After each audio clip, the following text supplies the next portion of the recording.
And this episode is not going to be on no other podcast platform except for the Patreon. So make sure that your friends know to get on the Patreon too. So right now we have 7 active Patreons. Shout out to those individuals.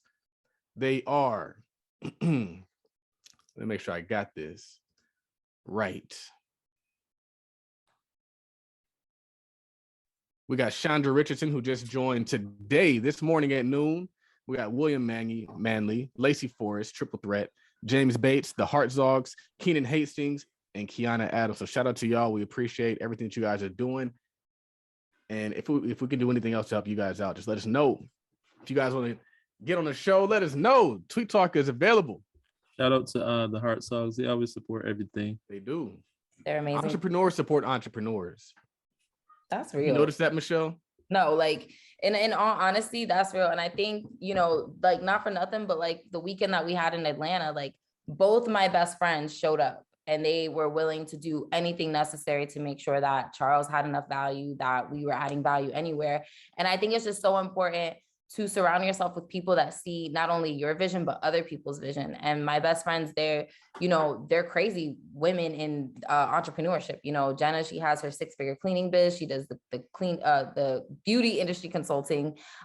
Crystal, she does the Facebook ads, and it's just like value, value, value. So it's really important. I know that once I stepped my friend game up and what I expected out of friends, my life started to change, because once I started hanging out with Jenna, I started going to mastermind and I started investing in myself, and I started to see like, yeah, I can sit on YouTube all day, but like if I pay somebody to give me the code, it's gonna work, and it does. And so I think not just surrounding yourself by good people, but the people that are like directly attached to you, the ones that have that emotional attachment.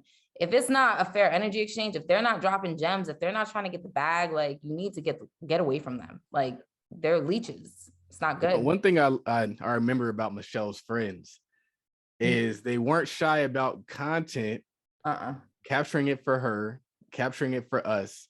And I thought that was so cool, because it's like sometimes when you hang out with other people, they don't appreciate that. And they don't also see the value in it either. So I've seen that with Michelle and her friends, but when we were doing it, Henry was there and he was capturing content. Bruce was helping me get pictures and videos that I've used multiple times. And so it's like, you got to be around people who understand what we're doing and building, and they don't just see it as silly or like a game. It's like, no, like, this is. And also people that don't mind doing it. I didn't have to ask them to pick up the camera and follow us around. I didn't have to ask them to, hey, can you come help us? Because they believe, and I believe that like when we're in a space like that, you step up, you just do what needs to be done. And having people that just consciously know, like, we need the content. They knew we needed the content. They knew that we needed to document the experience. You got to just get people that know, like, they're there for you. Because I had plenty of times where I've gone to interviews and stuff and I brought somebody with me and they're like, oh, I want to experience it.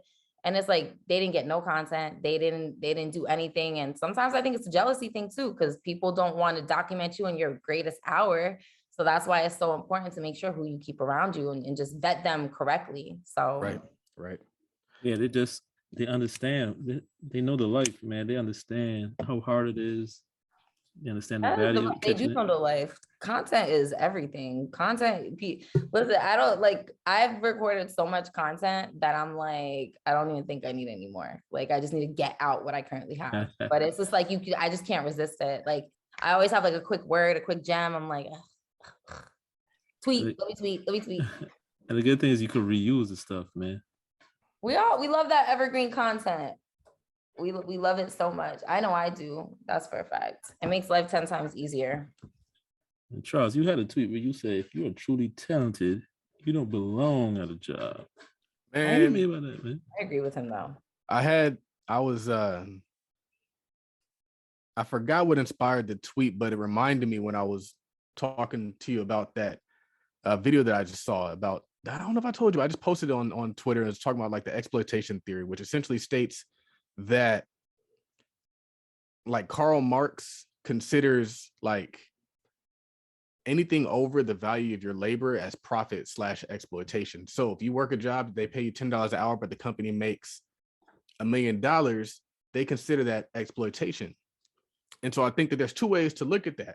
One person's like, well, they shouldn't be able to make profit off of me, so we need to change the system. I'm like, they shouldn't be able to make profit off of me. So I'm gonna make profit off of me. And so I took my profit and my talents to the market. Because if anybody's gonna be making $1,000 a day off of my effort, it's gonna be Ty Billy and Nolan Billy. I'm sorry, calling him a Nolan Billy. That is the cute. Oh my God, I just like died inside of it. Like if anybody's gonna be making the full value of my effort off of anything, it should be me. And I realized this when I started looking at like law firms, because my work experience changed when I graduated college, and then of course again graduated law school.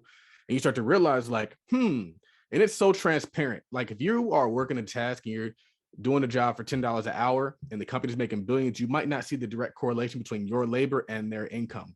But when you work in a firm and they literally bill you out to a client for $300, $400 per hour, and then they pay you a fraction of that, you start to see the gap. And that's why a lot of lawyers, a lot of doctors, a lot of professionals take their talents directly to the market, because they're like, if I'm gonna be grinding 60, 70, 80 hours a week, I'm gonna be getting the full dollar amount. Exactly. So another reason why I shared that is I have a lot of friends, man, and they're so smart, they're so talented. And I was just like, I wonder when they're gonna break out. I wonder when they're gonna take all these skills and just crush it, because they're great at what they do. The problem is they're stuck inside the work box, and so their impact is constrained. And they would have such a positive impact on their community if they just do what I do. I do community work, man. I'm a community leader. I'm a community organizer. I'm like Barack Obama, but for getting money, not for getting handouts. Politics. You said handouts. You're so petty.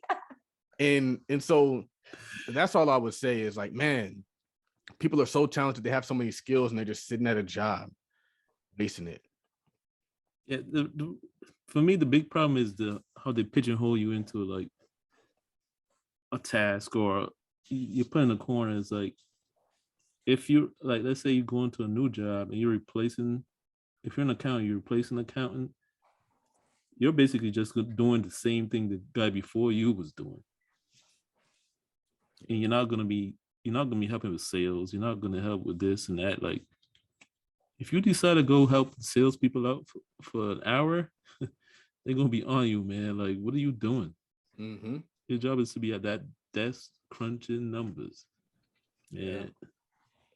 That was one of the worst things. When I was at a firm, when I was at the personal injury firm, I was doing just nothing but discovery, day in, day out, discovery. And I was thinking just now, I was like, one of the things that you can do if you aspire to be an entrepreneur is just step away and at least do that task as like a contractor. Say, hey, what you're paying me, pay my firm, my company this, and we'll do this for you. And then you go out and you will get the talent. I guarantee you, if you can figure out a way to run that business more efficiently, they'll pay you a bunch of money. But like you were saying, it sucks to be pigeonholed into a task. Like that can be boring, especially if there's no end in sight. Mm-hmm. So for me, I was doing it for 2 years. I was like, bro, I'm still doing discovery after 2 years. What's the next 2 years going to look like? Because they didn't seem like they wanted me to do nothing else but discovery.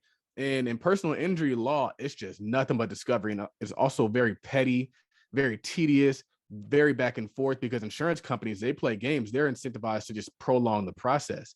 And so you feel like you're just a cog in a wheel. Like you're just a cog. You're doing some pointless work that actually is still kind of relevant just in case the case goes to trial.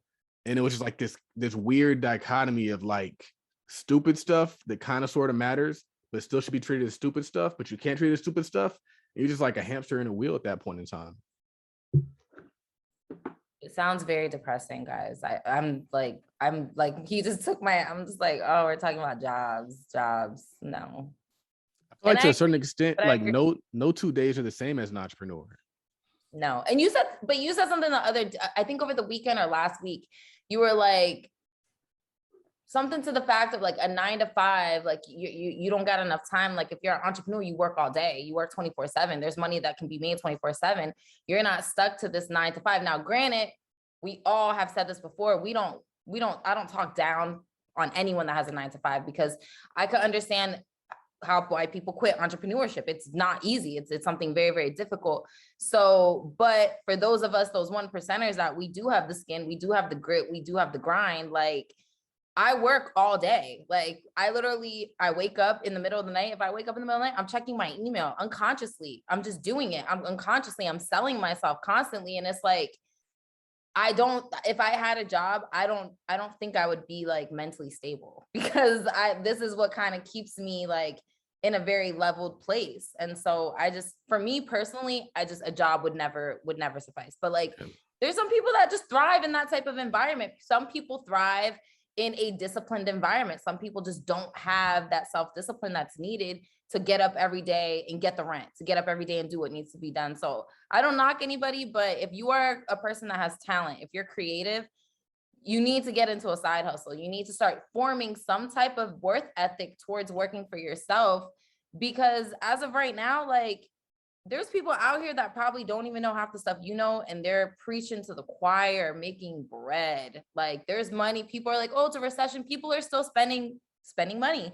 The only difference is now they're spending it smarter. They want to see your receipts. You trying to charge somebody $5,000, they want to see why, where, when, and how far it's going to go.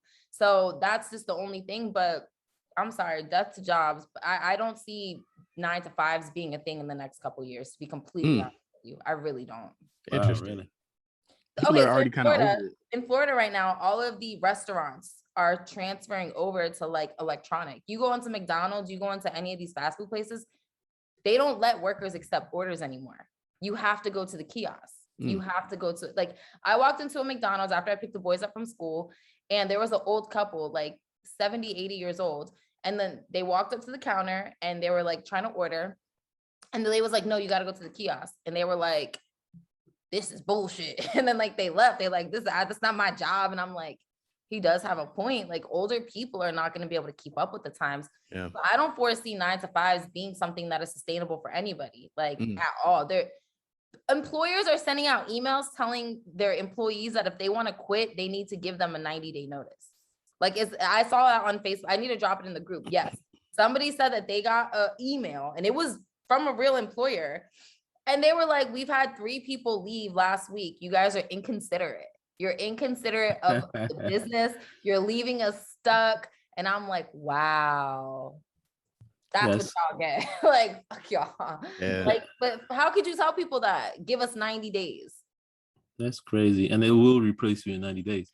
But he was saying 90 days because that's how long it takes for them to recoup their money from training you. And it's just like, that's not my problem. You really think I'm gonna sit here and give you a 90-day notice that I want to leave my job? Right. And then they will get rid of you in those 90 days for sure. Yeah. Like, they're going to that's one of the reasons why I don't like 2-week notices, or now 90-day notices, is because firstly, I've been let go with no notice at all. And if you think it's hard for a company to recoup, imagine an individual where that was their only source of income. They don't got no employees. They don't have any assets. They don't have any other things that they're making money off of. And then the other thing is, like, usually that 2 weeks isn't a fun 2 weeks. It's never happened to me, but I just heard of too many stories of people putting their 2-week notices, and they're planning for those 2 weeks. They're like, okay, 2-week notice, I'll get another paycheck in 2 weeks. They're like, no, this is your last paycheck. You can leave today. Yep. And so it's now you have this 2-week window of like uncertainty, whereas I'd rather know when I'm leaving, plan for when I'm leaving, and then leave, as opposed to gambling. I'm not gonna lie. Anytime that I've left a job, bye y'all, goodbye. I'm not coming back. I don't care. And like, people be like, well, why are you doing that, Michelle? You're gonna burn the bridge. Exactly. That's the point. I don't want to go back. Like, I don't want that safety net, because that's at true. the end of the day, it does, like, because and the thing is, I get it. Once again, this is a situational conversation, because there's people that feel very strong about how we feel, but then there's also going to be people like, well, I have a 9 to 5 and this is not for those that are comfortable. We're not telling you we're not walking you off the ledge. We're not doing any of that. It's just that in preference, I'm going to leave a job and I'm going to tell y'all like, hey guys, and you're lucky if you even get that, because if it's to the point to where I got to quit, I'm just going to leave. I remember I had a call center job I worked there for like 4 years. I was the only person doing overnight, or working overnight. I was the IVR voice system. I was the trainer, and I could never get a raise because I used to always be late to work and I had too many points. And I was literally, when people would do overtime, they would be like, oh, you're pulling a Michelle. That's how serious it got. So it was like, yeah. Most entrepreneurs are hard workers. we just didn't like that we weren't appreciated for our hard work. That's it. And so the math wasn't mathing. And that's one of the things I was talking about. The exploitation is like the math's not mathing for you to bill me out the same labor, same person for 250, 300, 400 an hour, and you're paying me 40. That doesn't make sense. It also doesn't make sense for me to get it before everybody, work harder than while I'm here, and then stay after everybody, and then still get the same pay as this person. That was irritating. That was one of the things I was trying to. That's one of the things I was trying to say with that whole thing. Is like, if you have talent, like, why are you here? It's like, if you have talent, why aren't you taking it to the market where you can get full value? At what point in time does that switch click for you? I have a relative who just got a really good job making 6 figures, making 120. And my mom was like, oh, yeah, she got a job making 120. And this is like one of her best jobs she's ever gotten. I've known her my whole life. And I was like, that's cool and all, but like, what comes of 120? The commute, the manager, the boss, the reviews, the ghetto stuff. No thanks. I'll stay where I'm at, making double that, and I'll be content with the ability to continue to scale.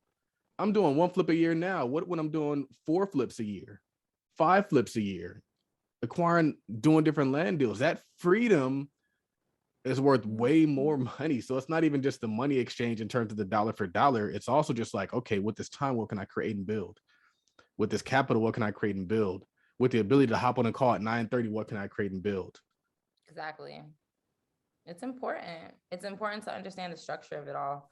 And I 100% like, after we're finished with our episodes, like it's over here, I'm in Florida, it's 10 o'clock. I'm probably going to be up until, I don't have my boys right now. They're with their people. I'm going to probably be up until 2 or 3 in the morning, knocking out content, revising courses, getting client work done, because it's like, what does Nipsey say? It's in you. It's not on, it's on you. It's in you, whatever the phrase he says. But like, this is like a everyday thing. Like it's not a bother. You know what I'm saying? And I just think people need to stay in their lane. If it applies to you, let it. If it don't, let it fly. And I like what Dame says. He says, 9 to 5s aren't good because you're hustling for a weekend, but if you do it for your family, it never feels like work. And it was just funny because I was literally working on Father's Day. But if I had a job, you ain't seeing me on nobody's Father's Day, but my business was working on Father's Day and it did damn good on Father's Day. The day before that Saturday, the business working, it did damn good, but I'm not showing up to your job on a Saturday or your job on a Friday night when I'm checking my phone and make sure the things are flying out and all that stuff, or even waking up on a Sunday morning. Like, I'm not doing that for y'all. So let's get one more tweet. We're going to wrap this brief little episode. I think you had a tweet, Charles. You said, try to tell me you can't do it. Watch me do it. That's just a Larry June line. It's not too much to that. But I will say, for the Patreons listening, make sure you check out Larry June. Michelle, you familiar with Larry June? Yeah, so one of my friends that's a producer in Orlando, he actually has produced music for Larry June. So it was really dope. I'm actually going to send you his Instagram. But I was talking to him the other day. I was like, I noticed you have Larry June in your credits. And he was like, yeah, dude is like super dope. I'm like, you freaking made a beat, like you made his music. Of course you think he's dope. So yes, I know who Larry June is now because of that, but also because of you, because all you do is tweet. Yeah, I never heard of him before, Charles. Check him out. Make sure you check out some of his music, man. I don't even like hip hop like that, but he don't talk about the bitches and the hoes. He talks about like real good stuff. Mm-hmm. Yeah, like eating healthy and getting your credit up and stuff. Like, that's the stuff that people need to hear. But I know you guys got a lot of value at this little micro episode. We're going to continue to bring you guys more value. Probably going to drop one of these like once a week. And the goal also is to set up a virtual meetup for all our Patreons once a month, a little quick hour, because like we were saying, when you get around people who are doing this stuff and the expectation is there, you're only going to get pushed further. It's going to advance you. So the goal is to continue to add value for the Patreons. Shout out to all 7 that we got right now and only growing. That's dope. Y'all See you guys in the next one. Yep.